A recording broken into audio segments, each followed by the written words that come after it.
today is the report from the Standing Senate Committee on Foreign Affairs and International Trade. We welcome back our Health Canada officials who have been with us all day.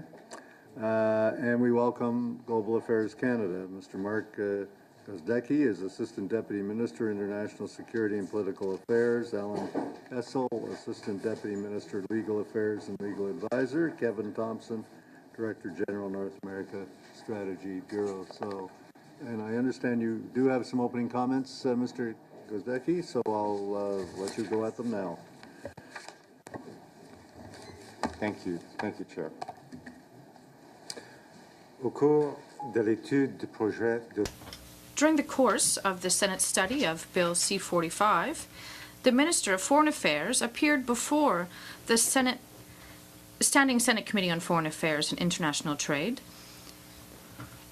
to discuss the international implications of Bill C-45.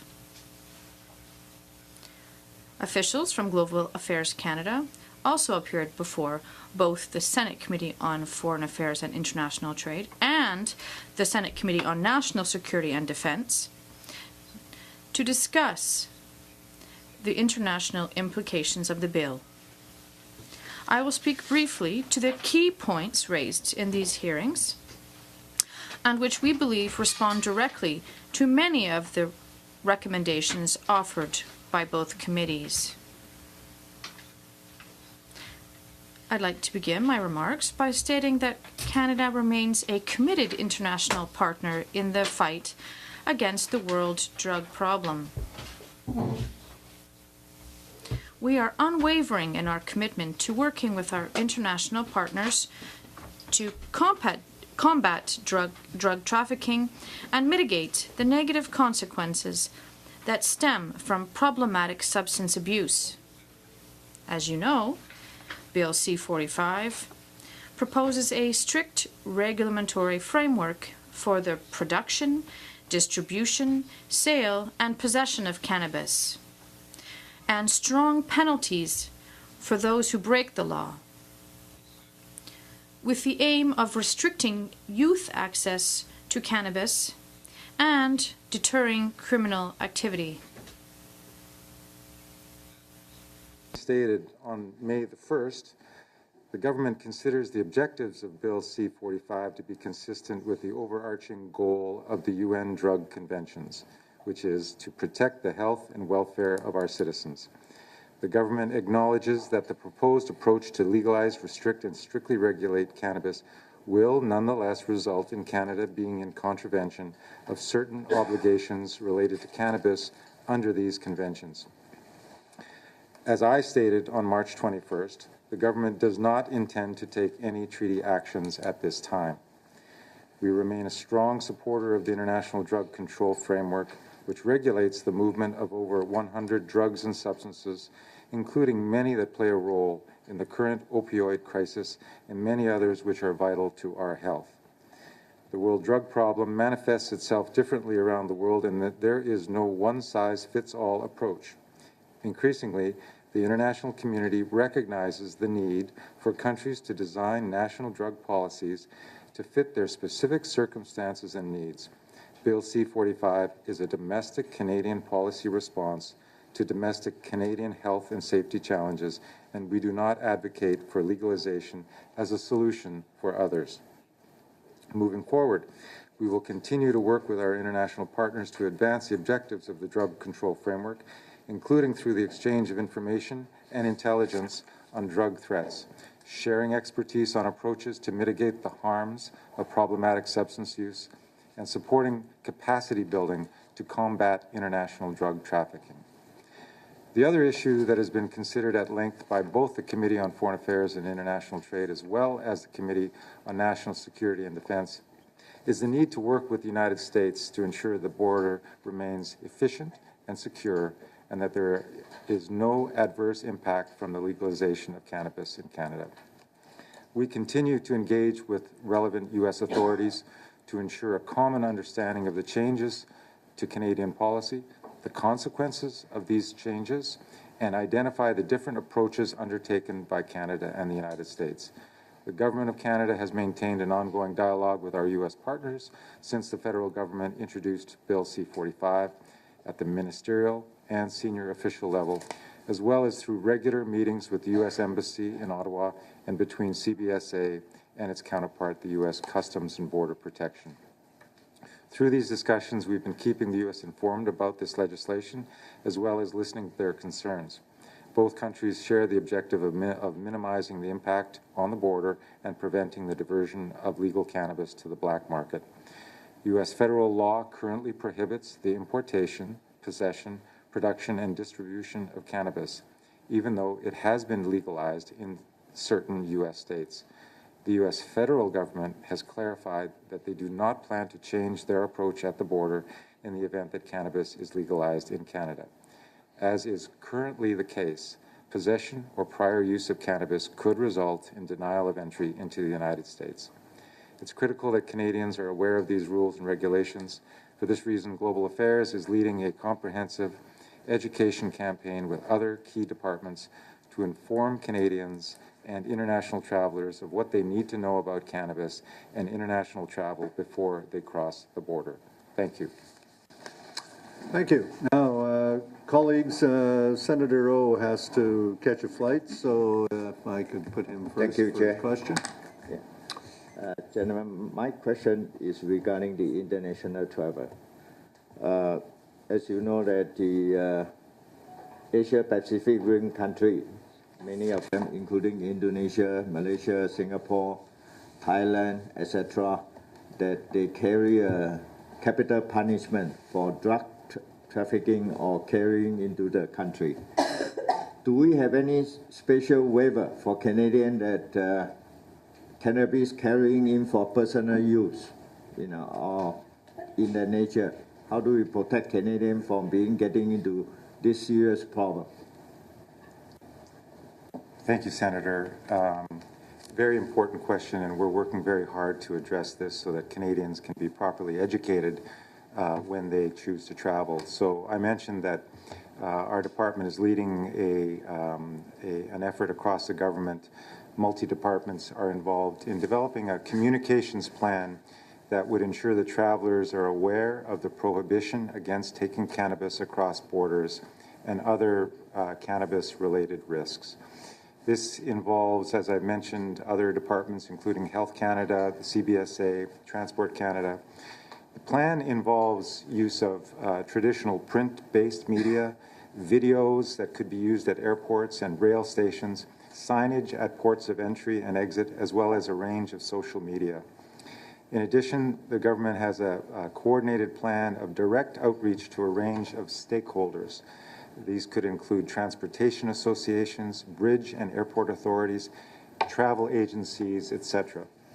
There is a particular focus on the youth audience through channels used during the successful Don't Drive High campaign. And we will also be leveraging our mission network abroad to ensure that we are able to share more readily, effectively, cannabis-related information about the risks of travel abroad. I would point out, sir, that the Government of Canada and our department maintains websites that gives travel advice to Canadians traveling to every country in the world. That exists today, and I would highlight for you that the risks you highlighted for travel in certain countries in Southeast Asia is already a feature of our travel advisory websites. We have a dedicated page per country, and we have a dedicated page for alcohol, drugs, and travel. And on that page, if you would, which is among the most visited of our web pages, it does highlight the fact that there is a death penalty for offenses related to narcotics in countries like Indonesia, Malaysia, Singapore, and Thailand. And the specific web pages associated with those countries would also highlight those kinds of risks. So those risks exist now. We will obviously, under our new proposed information campaign, be highlighting even more information so that Canadians can be properly informed. Yeah, just on the website, I think it's not good enough. So when do you plan to step up, before cannabis came into legalized? Well, I think we need to have royal assent of the legislation before we would take definitive action. In the meantime, we're preparing for the eventuality so that we can move quickly if royal assent is granted. Thank you, Chair. Okay, thank you. Senator Gold. Oh, sorry, I have deputy chairs. What did I do last time? Okay, Senator Pettigrew. Thank you, Chair. Thank you very much for your presentation. I have a question. I would like to know, one of the elements that you mentioned at the committee was possible violations of the convention, UN Convention on the Rights of Children. Namely, the chair of the Canadian Coalition for the Rights of Children said at this committee that the fact that we have 30-gram limit for adults versus a 5-gram limit for young people aged 12 to 17 years, this violates the convention in terms of the rights of children. And my question, since this seems somewhat discriminatory for Canadian youth, is twofold. I'm wondering if this is worrisome for our young people aged 12 to 17, and also, is it worrisome in terms of the implications it could have on the international level?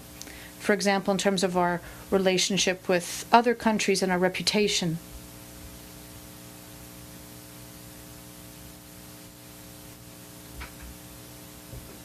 That question, Madam Senator. From the perspective of our international obligations, the government is of the view that Bill C-45 does not impact on Canada's ability to fulfill its obligations under the Convention on the Rights of the Child. A core objective of the legislative framework is to protect young Canadians.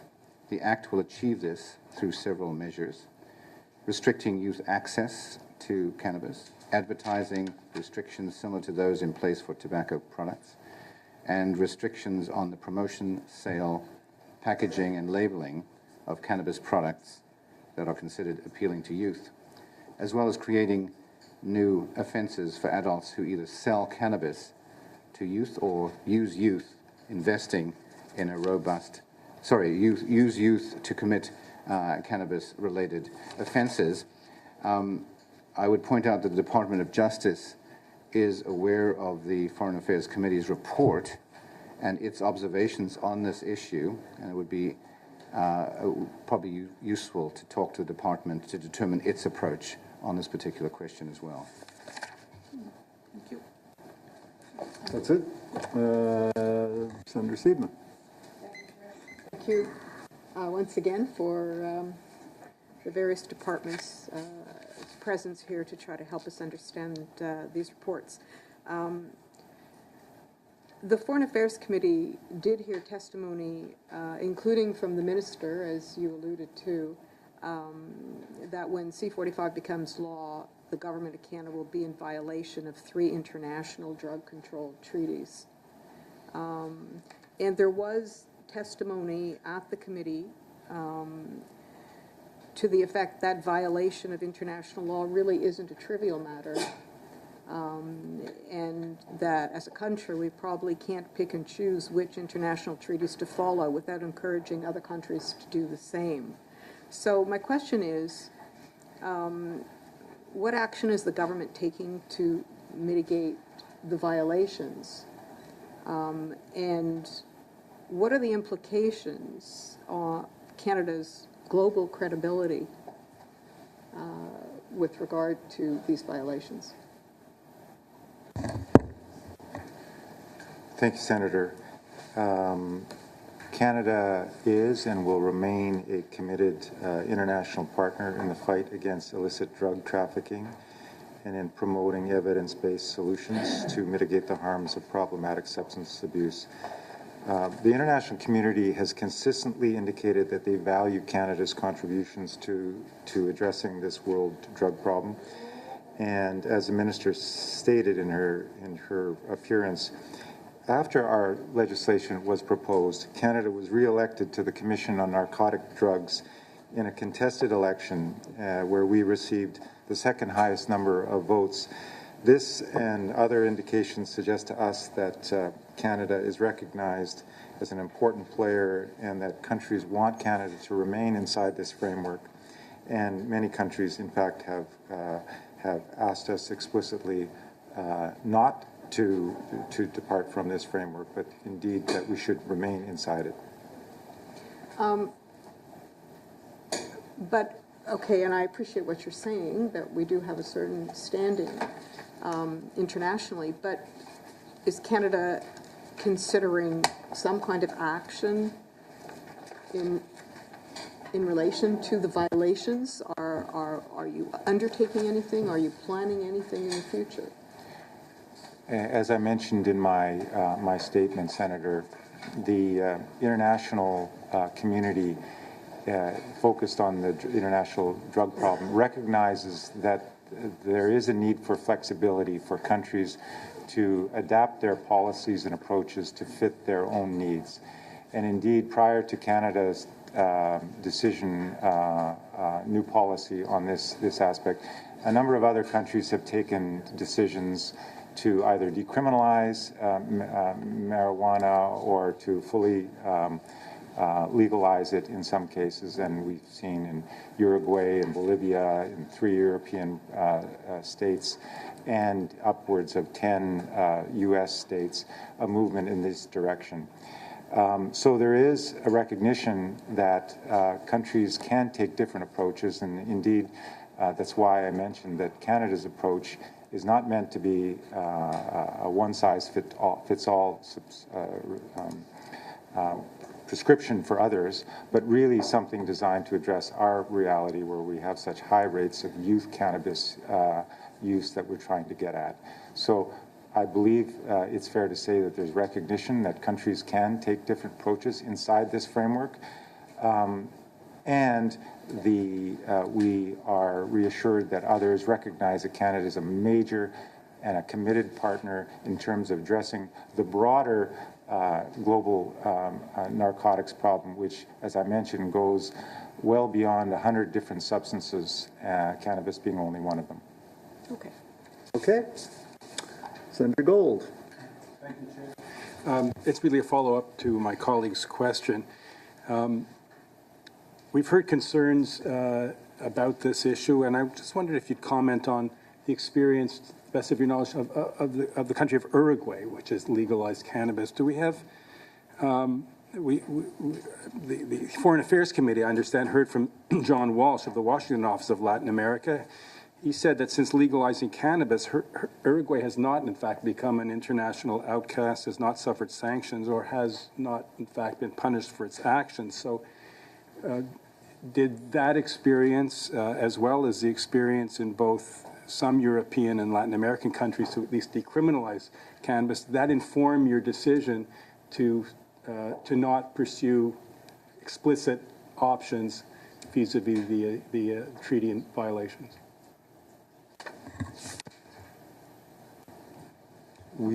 Thank you, Senator. We certainly looked at the experience of a wide range of countries, including Uruguay, in terms of the actions they took or did not take. And you're quite right that Uruguay chose not to take any treaty action.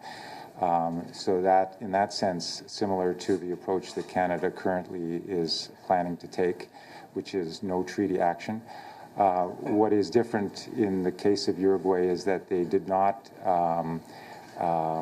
recognize any contravention of any obligations in international drug conventions. We believe that we are, and we are transparently acknowledging the fact that we will be in contravention of certain of those provisions. But as I say, countries, a great many of them, have taken different approaches. We don't suggest that any one is a common approach, that individual countries have to find their own unique prescriptions for the problems that they face. And in the case of Canada, the plan that I've outlined is the one that we feel best suits the Canadian reality. If I may follow up, Chair, briefly. Thank you. Well, we're the first, Canada will be the first G7 country to legalize cannabis, and there is a discernible shift around the world in terms of how governments are approaching cannabis. In your opinion, might Bill C-45 and your response to the treaties provide us as a country to play some leadership role internationally in having other countries reconsider how these treaties should be interpreted and applied, and more generally in terms of drug policy, generally speaking? Thank you, Senator. 2 points I'd like to make. One is that our policy and approach is a Canadian-made policy for a Canadian reality. But it is also fair to say that countries are very interested in what Canada is proposing to do, very curious about how we're doing it, and will be exceptionally curious about how it is implemented and the effects that it has. So undoubtedly, others will be watching what happens in Canada and drawing lessons from those, and hopefully there will be more positive lessons than negative ones to draw. Thank you, Chair. Okay. Senator Munson. Thank you. I think it's getting, maybe it's getting late in our hearings, or where we have to make decisions on Monday, or maybe it's just Friday. But Destination Cannabis Canada. I'd like to look at it from the perspective, or I'd like to see you folks, how you look at it from the perspective on an economic scale. You know, there are those who probably think that reefer madness is about to take place in Canada. There are those who might think of it as this is a great haven to come to Canada to smoke marijuana. There's a song, I get high with little help from my friends. Canada can be a friend to many people. Now, and I'm asking this in a serious way because there will be an economic factor. So has Global Affairs done any studies on the benefits of perhaps the tens of thousands of people in the United States, in Europe, and around the world who will see Canada as a destination to come and enjoy cannabis as they see fit? I know Party Rancher is going to be health, education. We're responsible. We know what we're doing. We're going to do our best, and we are. But there must be somebody at Foreign Affairs who's taking a look at the economic factor and statistics that might be of benefit economically to our country. Thank you, Senator. Let me say what you anticipated I would say, which is that the motivation behind this legislation is indeed driven by the desire to improve the health and welfare of our citizens. That, first and foremost, is why we're here today considering this legislation. There may well be others who choose to travel to Canada for reasons that you've articulated. I don't know that anybody, I'm not aware that we've done any form of analysis of what impact that might have economically. I don't think it would be a decisive issue one way or another in terms of the approach we're taking. I would say that if travelers to the country choose to adult travelers choose to partake in cannabis consumption lawfully along with Canadians, that would not be an issue. But I think I'll turn to my colleague, Mr. Costins, who also has some additional information to offer.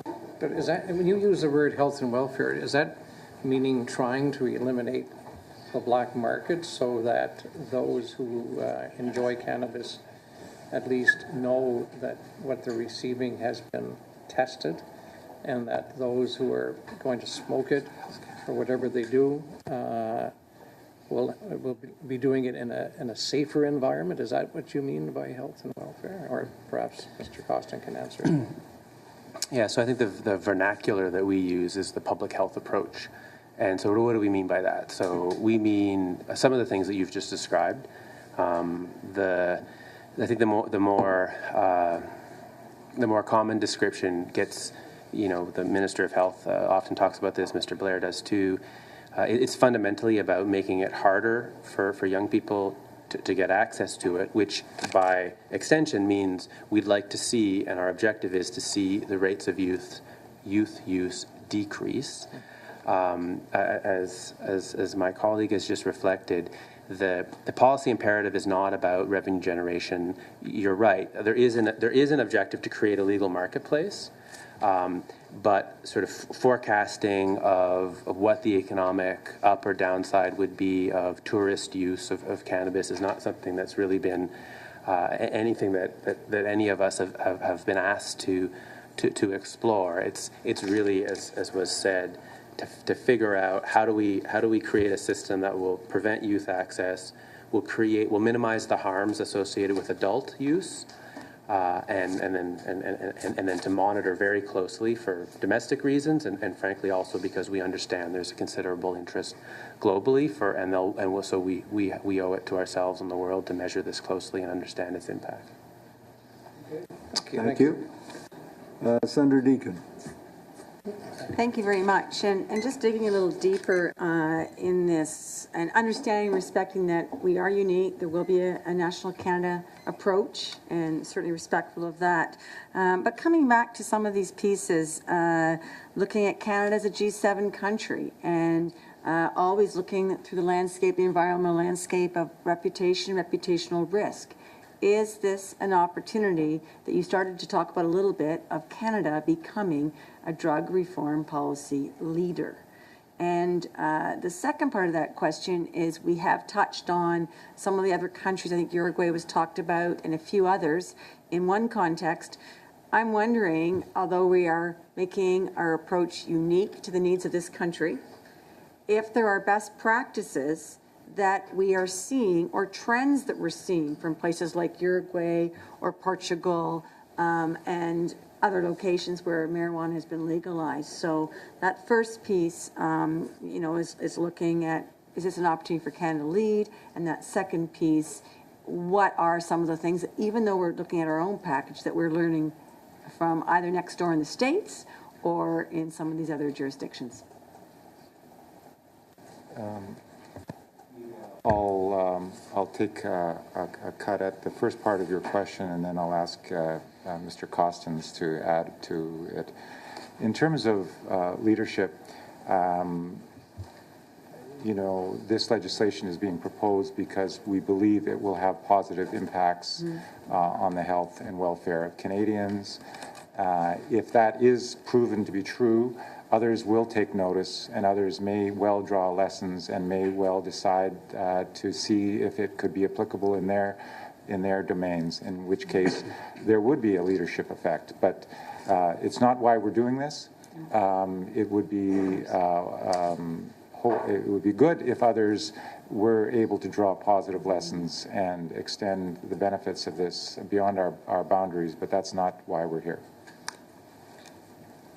And in that, so thank you, that first part, then as you're looking at this and moving forward, are you trying to develop like an accountability framework or a way that you're going to monitor what you're looking for to make sure that, in fact, in your area of expertise, that this number one goal of health and safety of Canadians stays as our acute targeted goal, and as we move through this, we know we're getting there? What does that mean? What are the things that you might be doing in the way of developing that accountability piece of monitoring?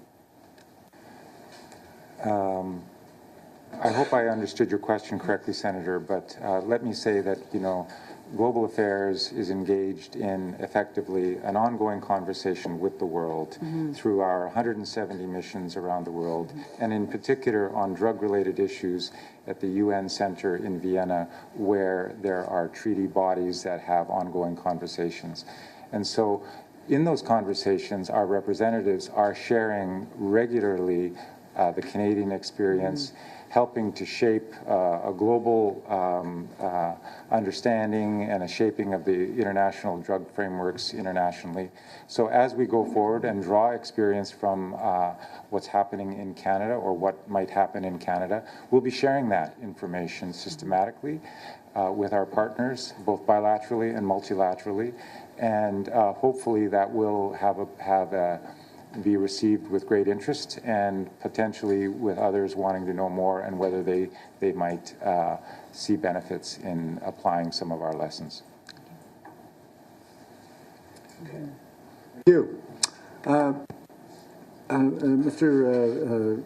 Guzecki, I wanted to come back to your opening comments because there's one statement you made towards the end that concerns me as perhaps being in contradiction of what was said by the previous panel, particularly Safety Canada and Public Safety Canada and the Canada Border Services Agency.